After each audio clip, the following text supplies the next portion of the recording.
ترازو جیتے گا۔ الحمدللہ رب العالمین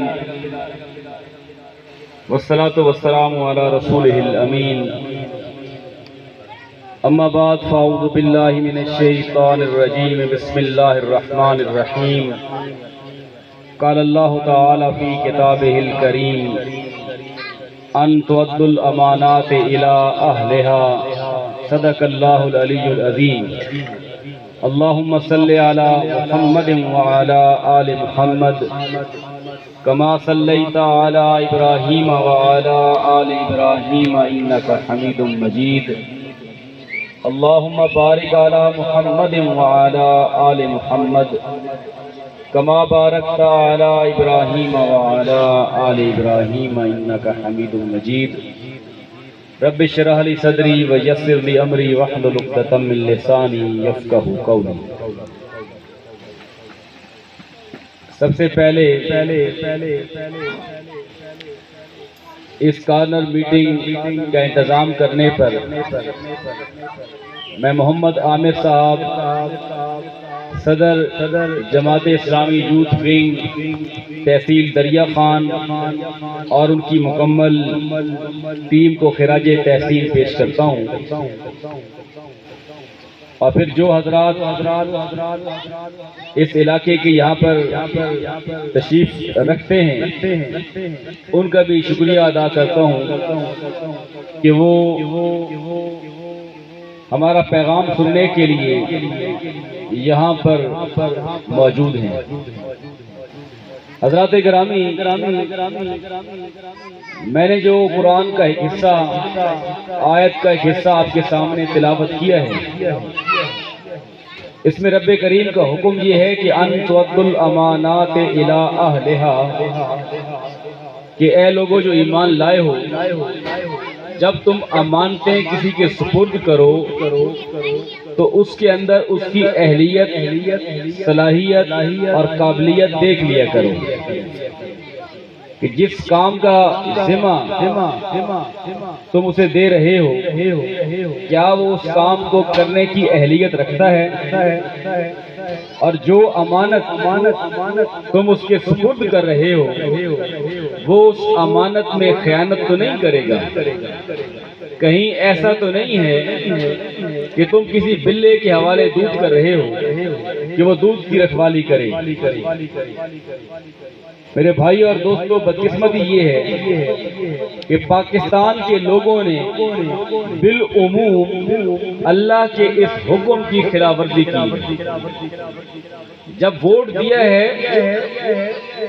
باقی ہر چیز دیکھی ہے، برادری دیکھی ہے، مسلک دیکھا ہے، لالچ کی بنیاد پر ووٹ دیا ہے، خوف کی بنیاد پر ووٹ دیا ہے، نوکری کی خاطر ووٹ دیا ہے، سولے کی خاطر ووٹ دیا ہے، میٹر کی خاطر ووٹ دیا ہے، نالی کی خاطر ووٹ دیا ہے، تھانے اور کچہری کی خاطر تو ووٹ دیا ہے، لیکن یہ بہت کم دیکھا ہے کہ جس کو ہم یہ ووٹ دے رہے ہیں یہ مسلمان بھی ہے کہ نہیں ہے، یہ ایماندار بھی ہے کہ نہیں ہے، یہ دیانتدار بھی ہے کہ نہیں ہے، یہ با کردار بھی ہے کہ نہیں ہے۔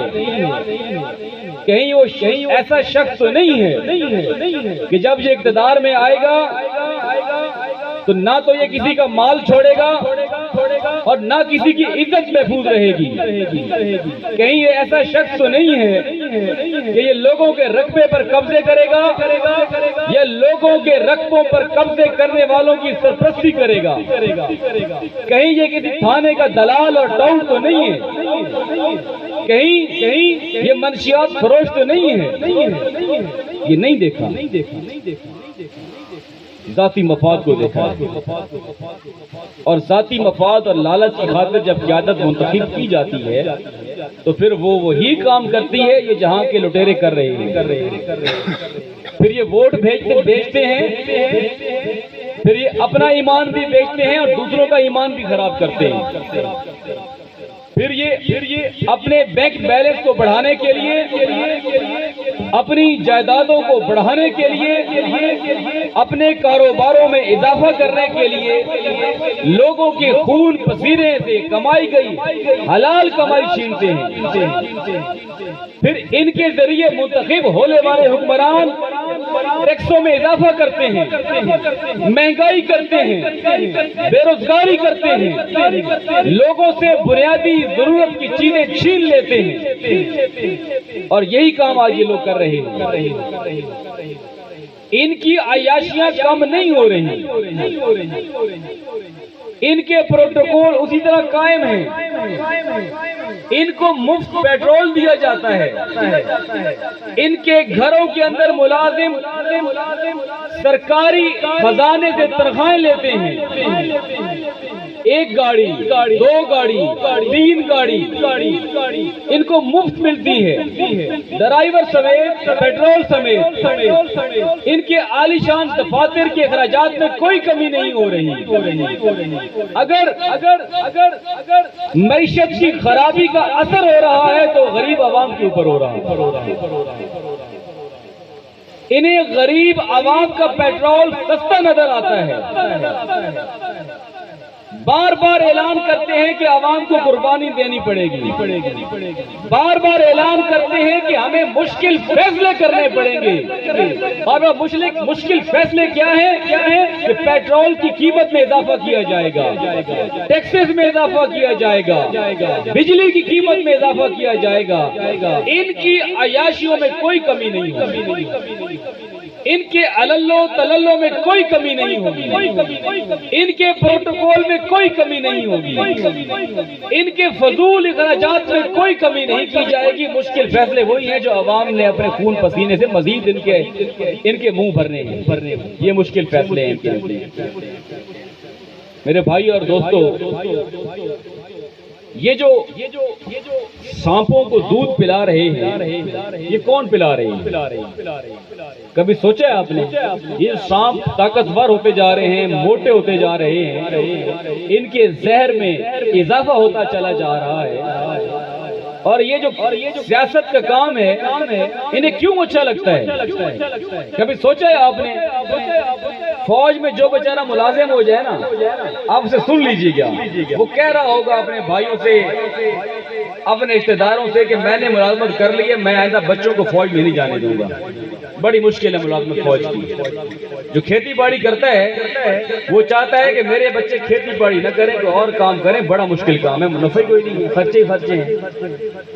جو چھوٹا موٹا دکاندار ہے وہ چاہتا ہے کہ میرا بچہ دکانداری نہ کرے، بڑا مشکل کام ہے، بڑی ڈیوٹی دینی پڑتی ہے۔ ایسا ہی ہے نا؟ لیکن یہ ایم پی ایم این اے بننے والے، ان کا باپ دادا بھی ایم پی ایم این اے تھا، وہ بھی سیاست کرتے تھے، یہ بھی سیاست کر رہے ہیں، اور ان کا جو بچہ پگوڑے میں پڑا ہوتا ہے یہ چاہتے ہیں کہ وہ بھی سیاست کرے۔ تو مزدار کام تو ہے نا، یہ سیاست میں اتنا نفع تو ہے کہ ان کے باپ دادا نے بھی سیاست کی، ان کی زندگیاں بھی اسی کام میں گزر گئیں، اور جو نسلیں ابھی چلنا نہیں سیکھی، انہیں چلنا نہیں آتا، انہیں بولنا نہیں آتا، انہیں یہ سیاست میں لے آتے ہیں۔ کیا وجہ ہے اس کی؟ او بھائی، یہ بڑا نفع والا کام ہے، یہ بہت منافع والا کام ہے۔ یہ بکھر کے جو سردار بنے پھرتے ہیں، بلکہ سرداروں کے سردار کہلاتے ہیں، یہ کتنے رقبوں کے مالک تھے پتہ ہے آپ کو؟ یہ کتنے مربوں کے مالک تھے، کتنے کاروبار تھے ان کے؟ میں نے سنا ہے، دیکھا تو نہیں ہے، ابھی تو سائیکل پہ پھرتے تھے، چاند کنال کے مالک تھے، آج یہ مربوں کے مالک بن گئے ہیں۔ کوئی دفیریں نکل آئے ان کے، کوئی لاٹریاں نکلی ہیں ان کی، آپ کی نکلتی ہیں؟ آپ نے کسی عام آدمی کو دیکھا ہے کہ وہ چند سال کے اندر سائیکل سے کار پہ اور کار سے پجاروں پہ آ جائے، اور پجاروں سے اگلی گاڑیاں آپ کو لے کے پھر رہی ہیں؟ چند کنال کا مالک مربوں کا مالک بن جائے۔ یہ ساری برکتیں کس چیز کی ہیں؟ یہ ساری برکتیں آپ کے ووٹ کی ہیں۔ اور ان کی بات چھوڑ دیں، اسی دریا خان کی بات کریں، اسی چک کی بات کریں، اسی جونیئر کی بات کریں جو ایک مرتبہ کونسلر چیئرمین بن جاتا ہے اور نہیں نا، اگر 7 نسلیں نہیں تو 1-2 نسلوں کا مال وہ بھی جمع کر لیتا ہے۔ اتنا نفع والا کام ہے یہ۔ اور کیا یہ سیاست کا ڈھنگ مسلمانوں کا ڈھنگ ہے؟ کیا مسلمان کی سیاست ایسی ہوتی ہے؟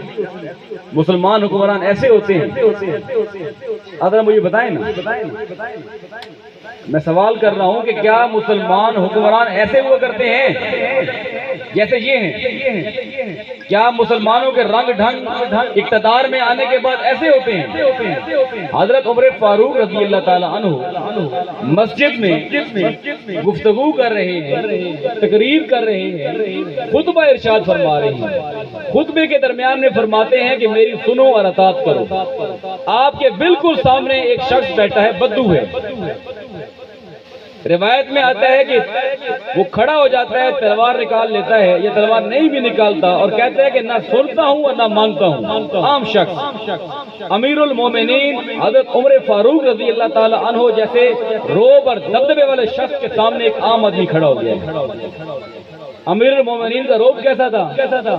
روم کا ایلچی آتا ہے، آپ کو تلاش کرتے کرتے قبرستان میں پہنچتا ہے، آپ نے کرتا اتارا ہوا ہے، سر کے نیچے بازو ہے یا اینٹ ہے، سو رہے ہیں وہ، اور ساتھ کوئی گارڈ نہیں ہے، ایک بھی گارڈ نہیں ہے، لیکن اس شخص کے اوپر کپ کپی طاری ہو جاتی ہے اور وہ خود کہتا ہے کہ اگر میرے ساتھ جسم اور بھی ہوتے نا یہ لرزہ پھر بھی ختم نہ ہوتا۔ اور میں کسرا کے درباروں میں گیا ہوں، میں شام کے درباروں میں گیا ہوں، لیکن یہ روب میرے اوپر طاری کہیں نہیں۔ ایسے حکمران کے سامنے ایک عام آدمی، غریب آدمی کھڑا ہو کر کہہ رہا ہے کہ نہ سنتا ہوں اور نہ مانتا ہوں۔ امیر المومنین نے یہ کہا تھا کہ میں نے بڑی خدمت کی اسلام کی، تم میری کیوں نہیں سنتے ہو؟ امیر المومنین نے یہ کہا کہ میں رسول پاک صلی اللہ علیہ وسلم کا سسر ہوں، تم میری نہیں سنتے ہو؟ میں خلیفہ ہوں، تم میری نہیں سنتے ہو؟ میں بادشاہ ہوں، مجھے استثناء حاصل ہے، مجھے کوئی عدالت طلب نہیں کر سکتی۔ کہا تھا یہ آپ نے؟ کہا تھا آپ نے یہ؟ نہیں، آپ نے کہا، آپ نے فرمایا کیوں نہیں سنتے اور کیوں نہیں مانتے ہو؟ کیا وجہ ہے؟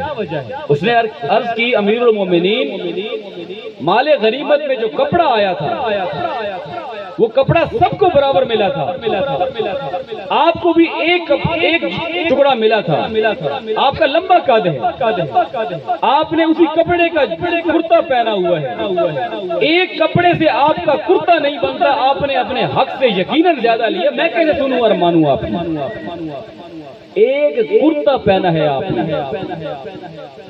امیر المومنین نے اپنے بیٹے عبداللہ ابن عمر سے کہا، بیٹے اس بات کا جواب تم دے سکتے ہو، تم دو۔ کھڑے ہوتے ہیں اور بتاتے ہیں کہ ابا جان کو بھی ملا تھا اور مجھے بھی ملا تھا، نہ ان کا کام بنتا تھا نہ میرا کام بنتا تھا، میں نے اپنے حصے کا کپڑا ان کو دے دیا۔ اس طرح سے میرے باپ کا، تمہارے خلیفہ کا ایک جوڑا تیار ہوا ہے۔ اب وہ شخص کہتا ہے کہ ہاں میں سنوں گا بھی صحیح اور مانوں گا بھی صحیح۔ یہ تو مربے کھا جاتے ہیں، یہ تو سرکاری زمینیں ہڑپ کر جاتے ہیں، یہ تو خزانے چٹ کر جاتے ہیں، لوگوں کی عزتیں برباد کر دیتے ہیں، لوگوں سے ان کے مکان، پلاٹ اور دکانیں چھین لیتے ہیں، اور پھر بھی ہمارے سادہ لوگ ہر الیکشن میں ان کے ساتھ کھڑے ہوتے ہیں، انہیں سر پر بٹھا رہے ہوتے ہیں۔ یہ پارٹی بدل لیں تب بھی کوئی مسئلہ نہیں، یہ نام بدل لیں تب بھی کوئی مسئلہ نہیں، یہ کچھ بھی بدل لیں تب بھی لوگ کھڑے ہیں ان کے ساتھ۔ اور میرے بھائی اور دوستو، اللہ کا حکم یاد نہیں ہے کہ امانتیں امانتداروں کو سپرد کرو؟ نہیں بھائی، میری برادری فلاں کے ساتھ کھڑی ہے، میں تو مجبور ہوں۔ اگر اونٹ کنویں میں گر رہا ہو تو آپ اس کی دم پکڑ کے کنویں میں جائیں گے؟ اگر برادری نے فیصلہ کر لیا ہے کہ ہم نے اللہ اس کے رسول کے حکم کی خلاف ورزی کرنی ہے تو آپ عقل مند ہیں کہ آپ اس فیصلے کی پابندی کر رہے ہیں؟ بھائی میرا تعلق ہے اس کے ساتھ، میرا میٹر لگوایا تھا اس نے، میرے ساتھ تھانے میں چل کر گیا تھا۔ اور بھائی برادری تعلق نبھانے کا ذریعہ ووٹ نہیں ہے، ووٹ امانت ہے، گواہی ہے، اور اگر کسی نے امانت اور گواہی کا صحیح استعمال نہ کیا تو جس طرح نماز میں کمی اور کوتاہی کا حساب دینا پڑے گا، بالکل اسی طرح غلط شخص کو ووٹ دینے کا حساب بھی دینا پڑے گا۔ ظالم شخص کو اقتدار کے مناصب پر پہنچانے کی ذمہ داری بھی اس شخص کو اٹھانی پڑے گی جس نے اس کو اس منصب پر پہنچانے میں اپنا کردار ادا کیا، جس نے جھوٹے کو، ظالم کو، بد کردار اور بددیانت آدمی کو اپنے ووٹ کی طاقت کے ذریعے اثر کیا ہے، طاقتور کیا ہے، اور اس اثر کے ذریعے اس